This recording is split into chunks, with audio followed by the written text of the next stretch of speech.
Okay, so, much like my Injustice 3 video, I'm making a hypothetical superhero fighting game.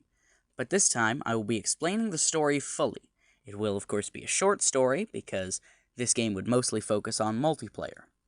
However, first, the roster of this game is important. If a fighting game is to truly function, it needs to have a wide array of abilities that still work in combat scenarios. And in the case of a crossover game like Super Smash Bros., Mortal Kombat's DLC, or even just mixing and matching from one franchise like Injustice, you also need variety in representatives. Which is why, much like the first Injustice game, every hero or anti-hero will have a corresponding villain, who is different enough from them. Like for Hulk's slot, Red Hulk couldn't be the villain.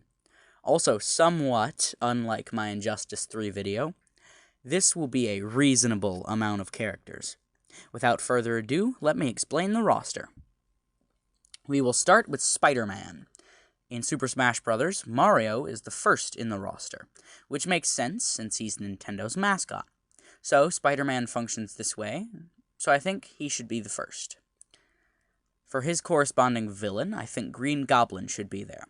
Goblin has a wide array of gadgetry and powers, so he could play very well. Next Spidey hero is Miles Morales. At first, I figured he would be too similar to Peter, but him going invisible could be fun, same as his Venom strikes. For Miles, I think honestly the Spot could be the corresponding villain, not just because of Across the Spider-Verse, but also because of the recent Carnage arc involving him. He would also have some interesting moveset potential, because of the portals and everything. Next Spider hero must be Venom. Obviously, I was going to include them, partly because of my own biases, but also the movement could include tendrils, bites, everything like that. And for Venom, any symbiote villains would be too close to Venom, so maybe Shriek could work.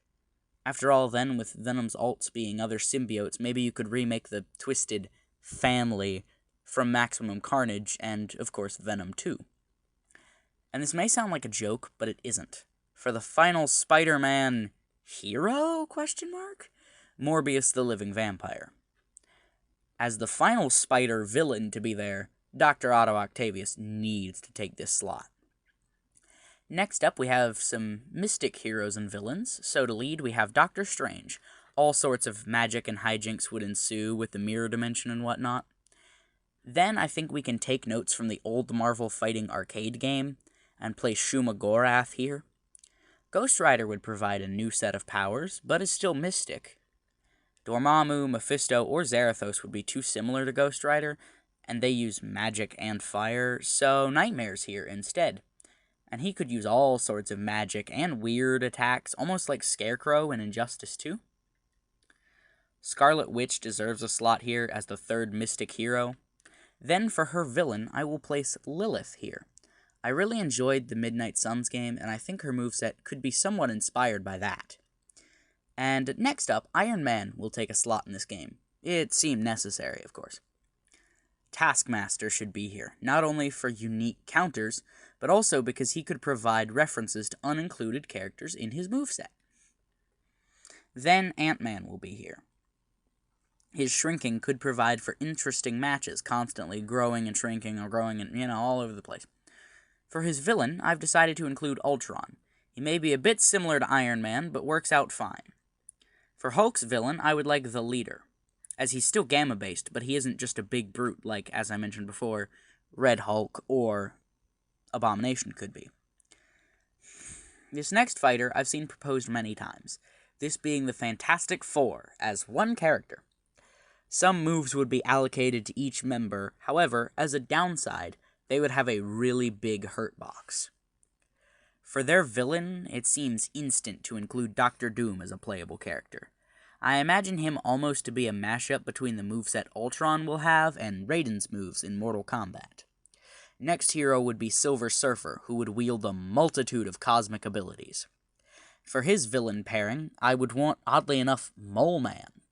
He would play with minions in the stage, like King Dedede in Super Smash Bros. Brawl, but also be more of a joke character. You've got your serious big names, and there's Mole Man. Just Mole Man. Then for a hero, I want Wolverine here to represent the X-Men. He would fight fierce and fight fast, but undoubtedly his moves would be slow. Sorry, his movement would be slow. His moves would be fast. For his villain, Magneto is the only sensible choice. He's probably the most iconic X-Men villain. Then, for an unconventional pick, Magic from the X-Men for the next hero slot. I mostly want her here for story purposes, but I think she could still have a good moveset with portals and sword use. Then the next villain slot isn't necessarily connected to magic, but is an X-Men character. I want Mojo. You might think this is ridiculous, but he could utilize robotic spider legs to move around and attack and use various technological attacks. Also, for the story I have planned, he's very important, so yes. For the final hero slot, I want Daredevil. I think he could provide some interesting combat and acrobatics to the fights, and also, if a Marvel fighting game was made, just pure Marvel, no Capcom, and Daredevil wasn't in it, in the modern day, I think a lot of people would be mad. And then with Daredevil, how could I not include Kingpin? Kingpin would of course be a capable fighter, but still have a massive hurt box. Now before I move on to the story, I would like to say that just like my Injustice concept, a concept is somewhat inspired by Power Rangers Battle for the Grid. Here, instead of borrowing the idea of teams, I will use a mechanic similar to that of the Megazords. This is called Hero Up/Villain Up, depending on who you summon. I think there could be a good many of these, but ones I know I need to include are Galactus, Thanos, Dormammu, Mephisto, Carnage, Moon Knight, the Punisher, the Phoenix, a Super Skrull, Null, Loki, Thor, Iron Fist, Captain Marvel, Nova, and the Guardians of the Galaxy, as in the whole team. Now, the story mode opens with the X-Men and Magneto fighting, oddly enough, Green Goblin. It's explained through dialogue that Norman donated billions to Trask's Sentinel program and is attacking the X-Mansion. The player takes charge of Wolverine to beat Norman. After the fight, however, the room begins to distort. The characters all find themselves in a large plane.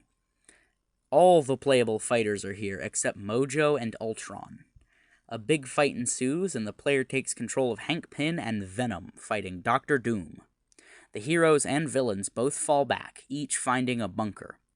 Now the player sees a cutscene where Mojo explains that he's running a big TV show called Battle World Prime.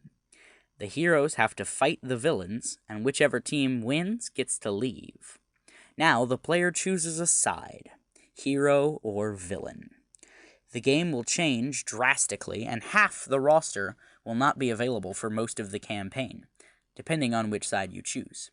Either way, the leader of Team Hero is elected to be Iron Man, who sends Venom, Morbius, and Ghost Rider out. Spider-Man objects, claiming Tony wants to use them as cannon fodder, and Peter is right. Venom, however, assures that they can handle whatever comes their way. On Team Villain, Norman Osborn and Dr. Doom fight over who should be leader. The player controls Norman, fighting Doom, but you are supposed to lose. Dr. Doom then sends Norman, Magneto, and Mole Man out. He wants Norman and Magneto dead because they're likely to betray him, and he wants Mole Man to die because he's generally annoying, and also, if Mole Man does happen to succeed, that means that, hey, Mole Man's finally useful for something. The two trios fight, and whichever side wins, which is the side you play as, they go back to base, while the losing three get taken away by Mojo via teleportation. Then, Magic uses her power to try and find Mojo, but instead comes across the villain's lair. Lilith fights Magic, and whoever is defeated gets taken away by Mojo, much like before. Doom then orders the leader to hypnotize Spider-Man into fighting the heroes, and Spider-Man fights Daredevil. No matter who wins, they both get taken away by Mojo. However, as Mojo's fans think Leader cheated, he is also removed from the game. Doctor Strange and Silver Surfer, or Shumagorath and Nightmare, go to the center and the edge of the arena, trying to find a way out. The two teams run into each other and fight. Whoever loses gets taken away. Next, Hank Pym and Doc Ock both try to create portals to leave, and either way, Ultron drones come pouring out of the portal, so Doc Ock or Ant-Man will have to fight them. Apparently, there are too many, and your team has to run out of your base.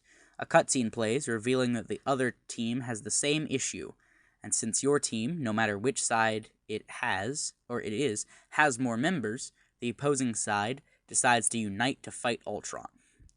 Mojo decides this is cheating and finally removes the characters from the arena into his castle. However, a singular Ultron drone also made it through the teleportation. In Mojo's castle, the player can pick 3 characters from the remaining roster to play as to fight Mojo, but then Ultron reveals he has taken Mojo World as his own, claiming all the technology here would be enough to truly create an Ultron universe, replacing all organic life with machine. Now, every character in the roster except Ultron, including Mojo, has a huge fight where each character takes down 3 to 6 Ultron drones until the final Ultron reveals himself. He then incapacitates every character except Iron Man and Magneto.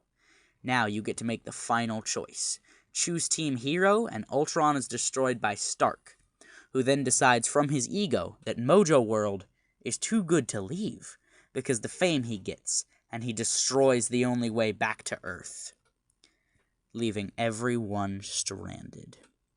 And if you choose Team Villain, Ultron is ripped apart by Magneto, who then decides that Mojo World would be a perfect site for Asteroid M, and using the teleporter to banish all non-mutants to Earth, now ruined by anti-human sentinels, and mutants live in paradise. The endings might have been a bit too much Injustice inspired, but either way, that's my pitch for a Marvel fighting game. Thanks for watching, hope you enjoyed.